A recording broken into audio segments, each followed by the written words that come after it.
हम करते हैं जो चैप्टर 7 हमारे पास है। देखो इससे पहले मैं तुम्हें ना जो 6 चैप्टर करा चुका हूँ। जिसने उस वीडियो को देखा है तो अच्छी बात है, नहीं देखा तो कोई दिक्कत नहीं है। तुम सिर्फ इस वीडियो पे फोकस रहो। अब सुनो, देखो हमें करना क्या है चैप्टर में। देखो सबसे पहले ना कुछ कुछ इंपॉर्टेंट क्वेश्चन है जो तुम्हें पहले बता दे रहा हूँ। इन क्वेश्चन को ना बस तुम कर लेना ढंग से, और इसी में से क्वेश्चन आएंगे बहुत सारे। ठीक है, अब सुनो। हम सबसे पहले बात करते हैं कि विजयनगर में जल प्रबंध व्यवस्था कैसी थी। ठीक है, सबसे पहला, जल का प्रमुख स्रोत तुंगभद्रा नामक प्राकृतिक कुंड, ठीक है, वह कृष्ण नदी का जल था। सबसे पहले क्या ध्यान रखके चलना है कि इन दो कुंडों के नाम याद रख के चलना। ठीक है, और एक नदी है उसका नाम याद रख के चलना। दूसरी बात, इस प्राकृतिक कुंड में अनेक छोटी छोटी जल धाराएं आकर मिलती थी, और ये कुंड ऐसा था इसमें बहुत सारी पानी की जलधारा आके मिलती थी। ठीक है, और विजयनगर में पानी के प्रबंध व इसे शहर तक पहुंचाने के लिए एक विशेष व्यवस्था थी। ठीक है, अब क्या है कि वहां से पानी को ना एक शहर में पहुंचाने के लिए एक व्यवस्था बना रखी थी। ठीक है, और विजयनगर के शासक ने नदियों और झीलों के पानी को शहर तक पहुंचाने के लिए अत्यंत महत्वपूर्ण भूमिका निभाई। ठीक, और यहाँ पे हमसे बता रखा है कि जो विजयनगर के जो शासक थे उन सबने नदी और झील का पानी शहर तक पहुंचाने के लिए बहुत अच्छी व्यवस्था की थी। ठीक, और विजयनगर में बहुत से हौजों का निर्माण किया गया जिसमें पानी को जमा किया जा सके। इसके अलावा इसके अतिरिक्त बहुत सारे जलाशय का निर्माण किया गया था, जिसमें कमलपुरम जलाशय प्रमुख था। ठीक है, तो सबसे प्रमुख था कमलपुरम। तो इसके बाकी जो और पॉइंट है इसको पढ़ लेना ताकि तुम्हें आसानी से समझ में आ जाए। अगली बात करते हैं कि विजयनगर साम्राज्य की किलेबंद की विशेषताएं। समझो कि किलेबंद का मतलब क्या था, पूरे के पूरे राज्य को किले से ढक रखा था। ठीक है, अब तो इसमें ना इसकी कुछ विशेषताएं, पहले दुर्गों की 7 पंक्तियां। ठीक, जो भी दुर्ग बता रखे पहले में कि दुर्ग क्या होते हैं, एक तो ढांचा होता है। ठीक, उसकी टोटल 7 पंक्तियां थी। और अगला, खेती का घेराव, जो भी खेती वगैरह थी उनको घेर रखा था। और नगरीय केंद्र व शासकीय केंद्र को घेरना, और जो भी नगर वगैरह थे उन सबको बड़ी बड़ी दीवारों से घेर रखा था ताकि कोई आपदा ना पाए हमारे पास। और दुर्ग में प्रवेश द्वार, और जो दुर्ग है वहां पे क्या है, प्रवेश द्वार लगा रखा था। और सड़कों का सुंदर जाल, और जो सड़क वगैरह है वो काफी अच्छे बना रखे थे। ठीक है, छठा पॉइंट हमारे पास है जो इसको बोलते हैं कि मेहराब और गुम्बद, जो कि प्रवेश द्वार दुर्ग पर बनाए गए थे, वे सभी तुर्की सुल्तानों की स्थापत्य के उदाहरण थे। ठीक है, और ये दो चीज हमारे पास ऐसे नाम बता रखे हैं जो कि जो तुर्की सुल्तान है उनके एक मान लो कि प्रतीक थे वो। ठीक है, और इनके बाकी जो पॉइंट है ये रीडिंग करना ताकि तुम्हें समझ में आ जाए। अगली बात, कृष्णदेव राय की उपलब्धियां। जो कृष्णदेव राय कौन थे और इनकी उपलब्धियां क्या थी, ये सारा पॉइंट इसी के अंदर है। ठीक है, तो सबसे पहला हमारे पास है कि इनका रायचूर के द्वार पर अधिकार प्राप्त किया था उन्होंने। और विजयनगर के विस्तार और इसको बोलते हैं कि सुदृढ़ीकरण कृष्ण राय के शासन की एक प्रमुख चर, चारित्रिक विशेषता रही। देखो अब ना इसमें हमें समझना क्या है कि 2-3 पॉइंट है। जैसे मेरे पास पहला कि रायचूर के जो नवाब थे, ठीक है, उन पर उसका अधिकार प्राप्त हो गया था। ठीक है, और विजयनगर के जो विजयनगर है वहां पे उनका ना एक अच्छी खासी पकड़ बन गई थी। और वहां पे उनका क्या है, जिसको बोलते हैं सुदृढ़ीकरण।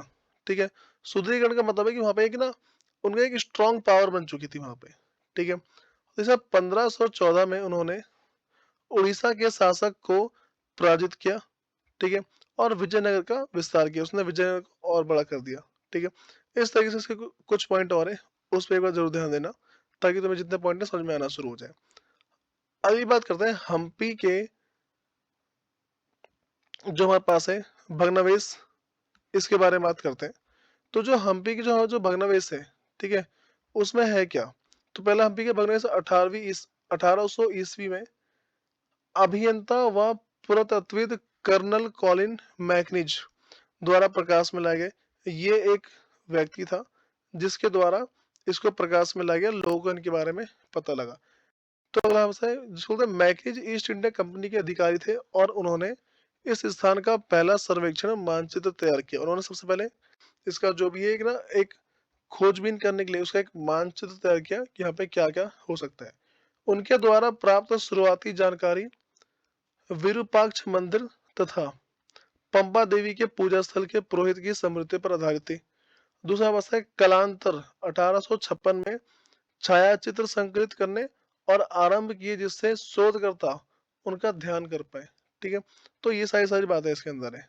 अगली बात करते हैं नायक के बारे में। ठीक है, तो नायक कौन होते हैं? वैसे सेना प्रमुख होते थे, ठीक है, जो किला पर नियंत्रण रखते थे और इनके पास एक सशस्त्र समर्थक सैनिक की टुकड़ियां हुआ करती थी और एक स्थान से दूसरे स्थान पर भ्रमणशील थे। ठीक है, ये हमेशा एक जगह से दूसरी जगह आते जाते रहते हैं और उपजाऊ जमीन की तलाश में थे हमेशा, और किसानों के साथ हमेशा रहते थे और तेलुगु व कन्नड़ भाषा का प्रयोग करते थे। ठीक, अगली बात करते हैं कि अमरनायक के बारे में। तो अमरनायक प्रणाली विजयनगर साम्राज्य की एक मुख्य राजनीतिक खोज थी। ठीक है, और प्रणाली के कई तत्व दिल्ली सल्तनत की एकता प्रणाली से लिए गए। ठीक है, और ये जो प्रणाली थी, जो तरीका था, ये दिल्ली से लिए गए थे। और अमरनायक सैनिक कमांडर थे वहां के। ठीक है, और इसके फिर कुछ पॉइंट आ जो देख लेना, वैसे ज्यादा इंपॉर्टेंट है नहीं ये वाला। ठीक है, अगली बात करते हैं महानवी डिब्बा। ठीक है, इसमें क्या था? तो राजा का भवन अत्यंत क्षेत्र में सबसे विशाल संरचना है, परंतु इसके राजकीय आवास होने का कोई निश्चित साक्ष्य नहीं मिला। ठीक, इसके दो सबसे प्रभावशाली मंच है। पहले बोलते हैं कि सभा मंडप, ठीक है, और मानवमी डिब्बा। ठीक है, तो इन दो के बारे में बात करते हैं। तो जो बस पहला है महानवमी डिब्बा, इसके बारे में बात करते हैं।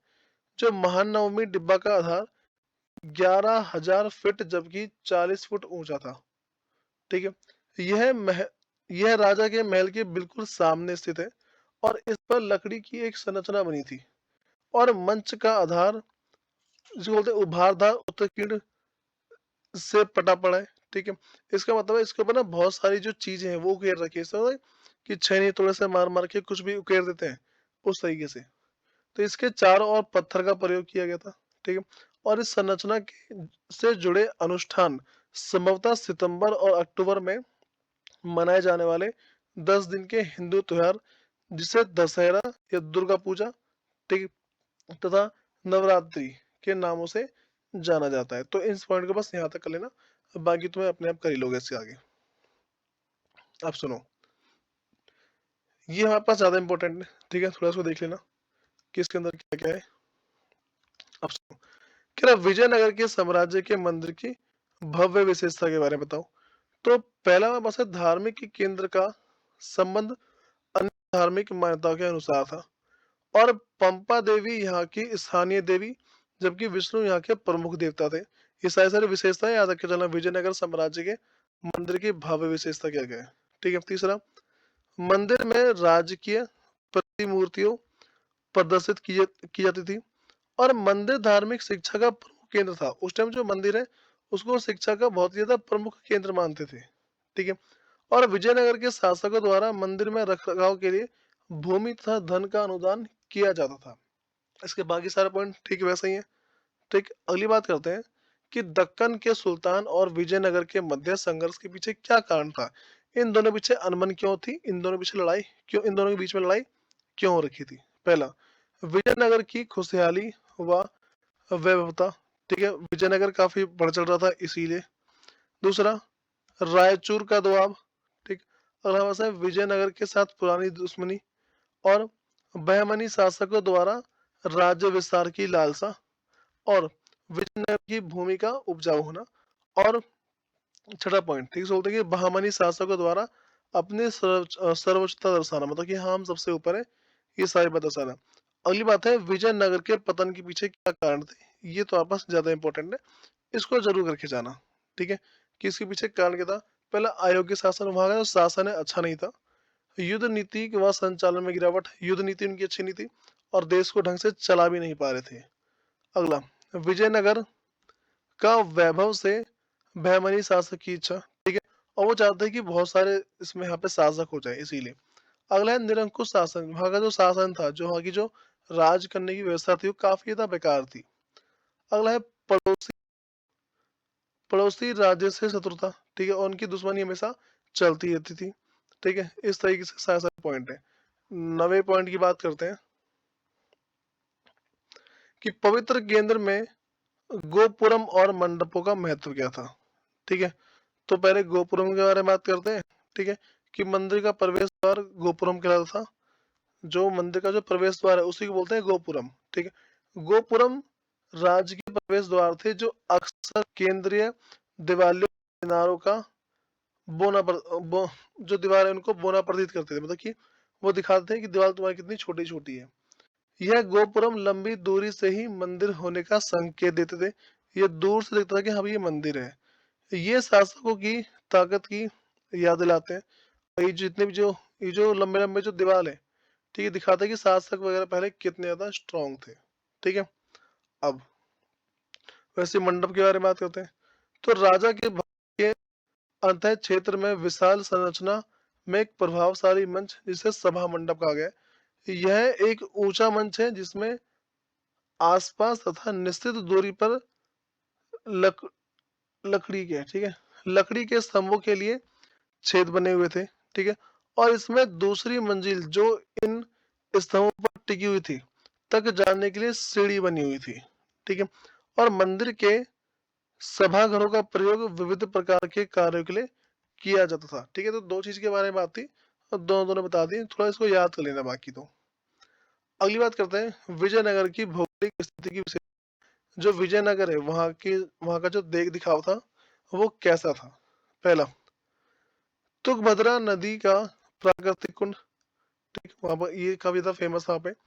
और तुंगभद्रा कृष्ण नदी का मध्य भाग से भाग जिसे रायचूर रायचूर का दोआब कहते हैं, और विजयनगर का आर्थिक केंद्र था।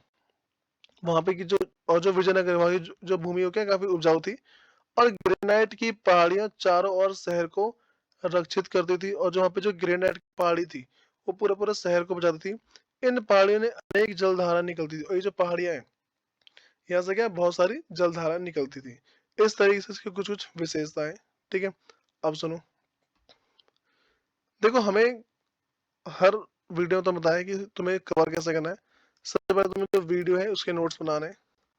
ठीक है, दूसरी बात तुम्हें इसको लर्न करना है, और तीसरी बात जो हमारे पास है राइटिंग प्रैक्टिस। अगर तुम इन तीन चीजों पर ध्यान देते हो तो तुम्हारे अच्छे खासे मार्क्स आ जाएंगे हर चैप्टर में से। फिर मिलते हैं इसकी नेक्स्ट वीडियो में। धन्यवाद।